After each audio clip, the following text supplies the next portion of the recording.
वृद्धाश्रम में कई बुजुर्ग महिला थी जिन्हें उनके बेटे या कोई ना कोई परिवार वाले छोड़ गए थे। ऐसी ही एक बुजुर्ग महिला को यहाँ आए 3 साल हो गए थे। वो अभी भी यह यकीन नहीं कर पा रही थी कि उनका बेटा उनके साथ ऐसा करेगा। अपना काम करती थी, कभी रोती तो कभी उदास बैठी अपने बेटे और पोते को याद करती। वहाँ उनकी जैसी बहुत महिलाएं थीं, लेकिन उन सभी ने अब यह मान लिया था कि उनका यही घर है। कहते हैं कि बचपन और बुढ़ापे में कुछ समानता होती है। कभी कभी बुजुर्ग भी बच्चों की तरह जिद पर अड़ जाते हैं।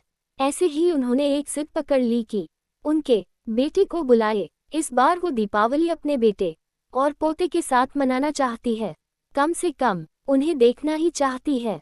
दिवाली के 4 दिन पहले ही उन्होंने खाना छोड़ दिया, खुद को बीमार कर लिया।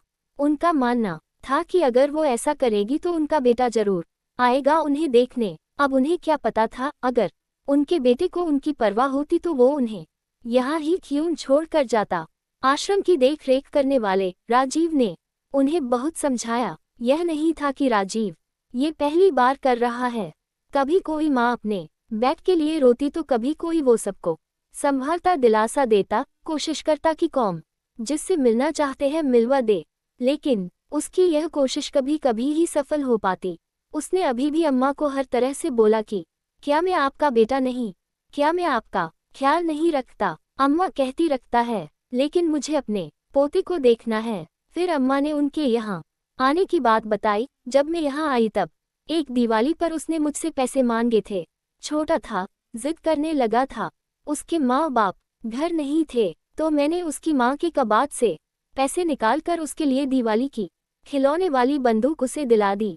बस यही गलती मुझसे हो गई। घर आकर जब बहू ने देखा तो उसने चोरी का इल्जाम लगा दिया मुझ पर लगाया। वो तो ठीक मेरे पोते को मारा, मेरे सामने उसकी बंदूक तोड़ दी। बस मेरा बेटा उसके कुछ दिन बाद मुझे यहाँ छोड़ गया।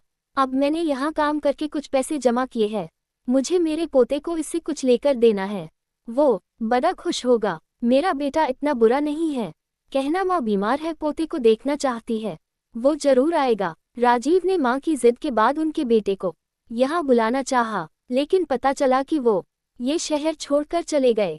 उनका कोई नंबर नहीं था, जो नंबर दिया था वो भी नहीं लग रहा था। राजीव अब ये बात जाकर कैसे उस अम्मा को बताए, यह उसे समझ नहीं आ रहा था। अम्मा जिद पर अड़ी थी, कहती थी कि अब अगर वो नहीं आया तो मुझे नहीं जीना। वैसे भी क्या है मेरे इस जीवन में ऐसा। राजीव ने आकर अम्मा से कहा कि अम्मा, तुम्हारा पोता दिवाली वाले दिन यानी कल आएगा, अब तुम खाना खा लो। अम्मा ने कहा नहीं, वो आएगा तभी खाना खाऊंगी, मुझे वो खिलाएगा। दीपावली की रात भी आ गई। अम्मा इंतजार कर रही थी। तभी राजीव एक 7 साल के बच्चे को लेकर उनके सामने आया। अम्मा से कहा, अम्मा देखो तुम्हारा पोता आया है। अम्मा ने खुशी से अपना चश्मा लगाकर उसकी ओर देखा। देखकर बोली, ये तुम किसे ले आए हो? यह मेरा पोता नहीं है।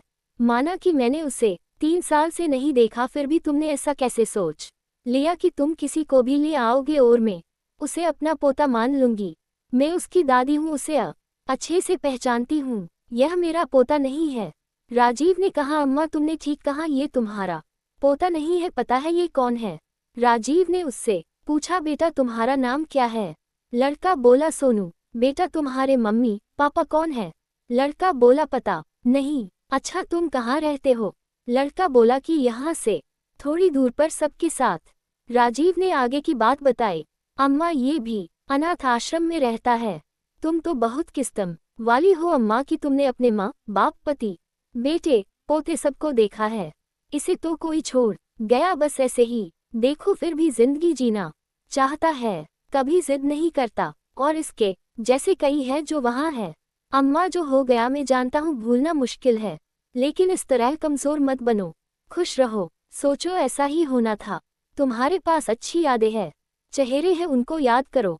अम्मा समझ गई कि राजीव उसे क्या समझाना चाहता है। उसने बच्चे की ओर देखा। मासूम सा बच्चा चुपचाप अम्मा की ओर देख रहा था।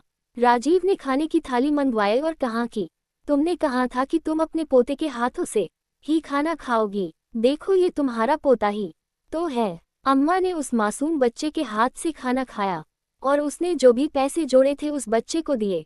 कहा कि जो पसंद हो वो ले लेना।